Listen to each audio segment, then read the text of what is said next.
Hello, আমার নাম doctor পুরু ধাওয়ান এবং এই ভিডিওতে আমরা একজন কিডনি ব্যর্থ রোগীর ডায়েট নিয়ে আলোচনা করব। এটা স্পষ্ট যে একজন কিডনি ফেইলিউর রোগীর ডায়েট একজন গড় মানুষের থেকে আলাদা। কিন্তু এর পেছনের কারণ কি জানেন? ঠিক আছে, স্বাস্থ্যকর কিডনি মানুষের শরীর থেকে সমস্ত বর্জ্য পরিষ্কার করে, কিন্তু যখন কিডনি ক্ষতিগ্রস্ত হয় তখন তারা সঠিকভাবে কাজ করে না। সুতরাং রোগীদের তাদের খাদ্য বজায় রেখে পরিস্থিতির যত্ন নেওয়ার পরামর্শ দেওয়া হচ্ছে। একটি নিয়ন্ত্রিত খাদ্যের দুটি উদ্দেশ্য আছে। প্রথমটি হল কিডনির উপর বোঝা কমাতে বর্জ্য পদার্থের গ্রহণ কমানো এবং দ্বিতীয়টি প্রয়োজনীয় পুষ্টি সরবরাহ করা।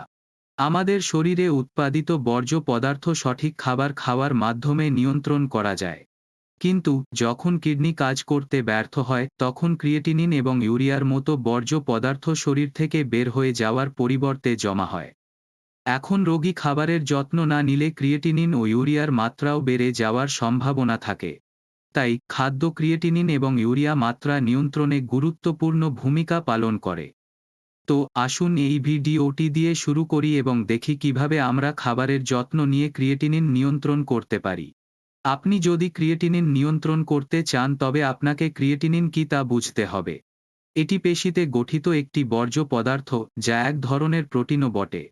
ধরুন একজন কিডনি ফেইলিউর রোগী ডাল, আমিষ জাতীয় খাবার খেয়ে এবং খাদ্য তালিকায় আরও দুধজাত খাবার যোগ করে বেশি প্রোটিন গ্রহণ করেন। তারপরে ক্রিয়েটিনিনের মাত্রাও শরীরে বাড়বে এবং রিপোর্টও প্রতিফলিত হবে। তাই যে কোনো কিডনি ফেইলিউর রোগীর প্রথম যে কাজটি করা উচিত তা হল খাবারে প্রোটিনের পরিমাণ বন্ধ করা বা কম করা। মেডিকেল রিপোর্টে প্রোটিনের পরিমাণ স্বাভাবিক থাকলে কিডনি ফেইলিওর রোগীর প্রোটিন গ্রহণ এড়িয়ে চলতে হবে। শরীরে ক্রিয়েটিনিনের গঠন কমাতে আমিষ ও দুধ জাতীয় আইটেম খাওয়া এড়িয়ে চলুন। একইভাবে এটি আপনার সিরাম প্রোটিন রিপোর্টের উপর নির্ভর করে যে আপনি কতটা প্রোটিন গ্রহণ করতে হবে। যদি আপনার মেডিকেল রিপোর্টে মোট প্রোটিন কম থাকে তাহলে আপনাকে প্রোটিনের মাত্রা বাড়াতে হবে। কারণ এটি বিল্ডিং ব্লক এবং এর ঘাটতি শরীরের জন্য অন্যান্য সমস্যা তৈরি করবে। তবে আমাদের এখনও ডিম, মাছ, মুরগির মাংস এবং মাটনের মতো আমিষ জাতীয় খাবার খাওয়া বন্ধ করতে হবে। এবং সপ্তাহে কমপক্ষে ২-৪ বার ডালের মতো প্রোটিনের একটি নিরামিষ উৎস খাওয়া শুরু করুন। কারণ এটি খুব বেশি পরিমাণে ক্রিয়েটিনিন তৈরি করে না এবং ডাল এবং লেবুগুলি শরীরকে সঠিকভাবে কাজ করার জন্য পর্যাপ্ত পরিমাণে প্রোটিন দেয়। এখন আরেকটি বর্জ্য পদার্থ যা শরীর তৈরি করে তা হল ইউরিয়া। এতে প্রচুর উপসর্গ থাকে এবং তা শরীরে জমতে শুরু করলে তা আরও সমস্যার সৃষ্টি করে এবং রোগী বমি বমি ভাব, বমি, ক্ষুধা হ্রাস এবং পেশি ক্লান্তি অনুভব করতে থাকে। কিন্তু ইউরিয়া লিভার দ্বারা উৎপাদিত হয় এবং লিভার কত পরিমাণে ইউরিয়া তৈরি করবে তা নির্ভর করে খাবার হজম করতে লিভারকে কতটা পরিশ্রম করতে হবে তার উপর। সুতরাং আপনি যদি ভারী খাবার খান, যেমন উচ্চ প্রোটিন এবং ভাজা খাবার, শরীরে আরও ইউরিয়া তৈরি হবে কারণ কিডনি ভালোভাবে কাজ করছে না। ফ্লাশ করার পরিবর্তে ইউরিয়া ক্রিয়েটিনিনের সাথে শরীরে জমা হবে এবং এটি স্বাস্থ্যের মারাত্মক ক্ষতি করতে পারে। তাই খাবারে সামান্য পরিবর্তন এনে আমরা শরীরে ইউরিয়ার মাত্রা নিয়ন্ত্রণ করতে পারি। তাই আমি আমার সমস্ত রোগীদের ভাজা খাবার এবং লাল মাংস যেমন মাটন, গরুর মাংস এবং মুরগির মাংস গ্রহণ এড়াতে পরামর্শ দিই কারণ এগুলো ক্রিয়েটিনিন এবং ইউরিয়ার মাত্রাকে সম্পূর্ণভাবে বাড়িয়ে দেবে। এখন পটাশিয়াম সম্পর্কে কথা বলা যাক। এটি ক্রিয়েটিনিন এবং ইউরিয়ার চেয়ে বেশি বিপজ্জনক বলে মনে করা হয় কারণ পটাশিয়াম স্বাভাবিক সীমার মধ্যে থাকলে পেশিগুলিকে শক্তি এবং শক্তি দেয়। কিন্তু পটাশিয়ামের মাত্রা বৃদ্ধি আমাদের পেশিতে ক্লান্তি তৈরি করতে শুরু করে। আর আমাদের শরীরের সবচেয়ে গুরুত্বপূর্ণ অঙ্গ হল আমাদের হার্ট। সুতরাং পটাশিয়াম হার্টের জন্য সমস্যা তৈরি করে কারণ এটি শুধুমাত্র পেশি দিয়ে তৈরি এবং একটি উচ্চ পটাশিয়াম স্তর হার্টের পেশিগুলিতে ক্লান্তি সৃষ্টি করে এবং পাম্পিংকে ধীর করে দেয়। এই অবস্থা হৃদযন্ত্রের ব্যর্থতা এবং এমনকি আকস্মিক মৃত্যুর কারণ হতে পারে। সুতরাং সীমিত পরিমাণে পটাশিয়াম খাওয়ার পরামর্শ দেওয়া হয়। ঠিক আছে, আমাদের শরীর প্রাকৃতিকভাবে পটাশিয়াম তৈরি করে না, তবে আমরা যে খাবার খাই তাতে পটাশিয়াম থাকে। সুতরাং পরবর্তী প্রশ্ন জাগে, আপনি কিভাবে পটাশিয়ামের মাত্রা নিয়ন্ত্রণ করবেন? এটা সত্য যে প্রতিটি খাদ্য আইটেমে পটাশিয়াম রয়েছে। কিন্তু এটা নির্ভর করে আমরা কতটা খাই তার উপর। সুতরাং আমরা কম পটাশিয়াম মাত্রা আছে যে খাদ্য আইটেম নির্বাচন করতে পারেন। এতে করে আমরা পটাশিয়ামের মাত্রা নিয়ন্ত্রণ করতে পারি। এখন উচ্চ পটাশিয়ামের মাত্রা ধারণ করে এমন খাবারের কথা বলা যাক।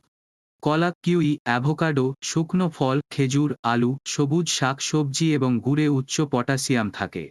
আপনি যদি এই উল্লিখিত আইটেমগুলি এড়িয়ে যান তবে আপনি পটাশিয়ামের মাত্রা নিয়ন্ত্রণ করতে পারেন এবং এটি ছাড়াও আপনি সেই অনুযায়ী অন্যান্য খাবার খেতে পারেন কারণ এতে কম পরিমাণে পটাশিয়াম থাকে। এখন আমি কম পটাশিয়াম শাকসবজি নির্বাচন করার জন্য একটি সহজ নিয়ম দেব। সবসময় বাদামি মূল এবং সবুজ শাক এড়িয়ে চলুন। বাদামি মূল শাকসবজি যেমন আলু, মিষ্টি আলু এবং তারো বাদামি কন্দযুক্ত সবজির একটি সম্পূর্ণ তালিকা আপনার স্ক্রিনে রয়েছে, দয়া করে সেগুলি নোট করুন।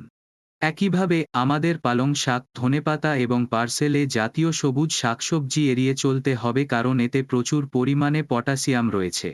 এই ভিডিওর বর্ণনা বাক্সে আমি কিডনি ব্যর্থ রোগীদের জন্য একটি সম্পূর্ণ ডায়েট চার্টের লিঙ্ক রেখেছি। সেখানে যান এবং সংবেদনশীলভাবে খাবার নির্বাচন করুন। অনেক কিডনি ফেইলিউর রোগী ডাক্তারের পরামর্শ নিয়ে শাকসবজি খায়। এটি খাদ্য আইটেমগুলিতে পটাশিয়াম নিয়ন্ত্রণের জন্য একটি ভালো প্রক্রিয়া, তবে লিচিং প্রক্রিয়ার অন্যান্য পার্শ্ব প্রতিক্রিয়াও রয়েছে। এটি করার ফলে খাবারগুলি তাদের ভিটামিন এবং খনিজ হারায়। আর লিচড খাবার বেশিক্ষণ খেলে শরীরে দুর্বলতা তৈরি হয়। সুতরাং পটাশিয়ামের মাত্রা বেশি হলে লিচিং প্রক্রিয়া শুরু করার পরামর্শ দেওয়া হয় এবং শক্তি বজায় রাখার জন্য আপনার শরীরে স্বাভাবিক পটাশিয়ামের মাত্রা থাকলে এটি এড়িয়ে চলুন। আপনাকে লিচিং প্রক্রিয়া শুরু করতে হবে কিনা তা রিপোর্টের উপরও নির্ভর করে। তাই সবজি খাবেন না। কারণ আপনি যদি খুব বেশি শাকসবজি পান করেন তবে আপনি অনেক সমস্যার সম্মুখীন হবেন। এবং আমরা আমাদের সারা জীবন লিচিং প্রক্রিয়াটি করতে পারি না কারণ এটি দুর্বলতা তৈরি করবে। ঠিক আছে, আমরা খাদ্য থেকে ক্রিয়েটিনিন, ইউরিয়া এবং পটাশিয়াম নিয়ন্ত্রণ করেছি। তবে আরেকটি জিনিস যা খুবই গুরুত্বপূর্ণ তা হল সোডিয়াম। আমরা সকলেই জানি যে লবণে সোডিয়াম রয়েছে এবং এটি উচ্চ রক্তচাপের সবচেয়ে বড় কারণ। সুতরাং সোডিয়াম কমানোর দুটি সুবিধা রয়েছে। সোডিয়াম কমানোর ফলে রক্তচাপ নিয়ন্ত্রণে থাকবে এবং পায়ের ফোলাভাবও কমতে শুরু করবে।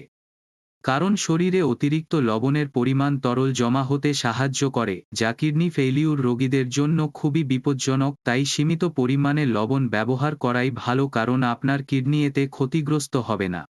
কিন্তু বাজারে প্রচুর লবণ পণ্য রয়েছে, যেমন কালো লবণ, শিলা লবণ এবং সামুদ্রিক লবণ।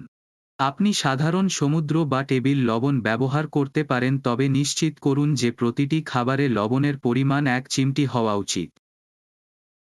আরও একটি গুরুত্বপূর্ণ বিষয় আমি আপনাকে বলতে চাই, আপনি যদি কিডনি ব্যর্থতার রোগী হন তবে আপনার খাদ্য তালিকায় কমলা, মৌসুমী আম এবং আঙুর থাকা বন্ধ করতে হবে কারণ এগুলো অ্যাসিডিক প্রকৃতির।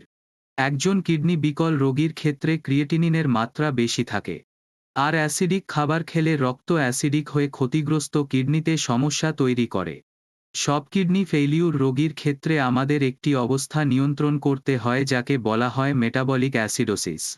এই অবস্থায় যে অ্যাসিডটি আগে কিডনি দ্বারা প্রস্রাবের মাধ্যমে নির্গত হতো তা ক্রিয়েটিনিন এবং ইউরিয়ার সাথে শরীরে জমতে শুরু করে। এই জমে থাকা অ্যাসিড রক্তকে আরও অ্যাসিডিক করে এবং এই অ্যাসিডিক রক্ত যখন পরিস্রাবনের জন্য কিডনিতে প্রবেশ করে তখন কিডনির ব্যাপক ক্ষতি করে এবং সমস্ত ব্যবস্থা নেওয়ার পরেও ক্রিয়েটিনিন এবং ইউরিয়া বাড়তে থাকে। আমি পরবর্তী ভিডিওতে এটি ব্যাখ্যা করব। এখন আমি আমার ছুটি নেব এবং পরবর্তী ভিডিওতে দেখা করব।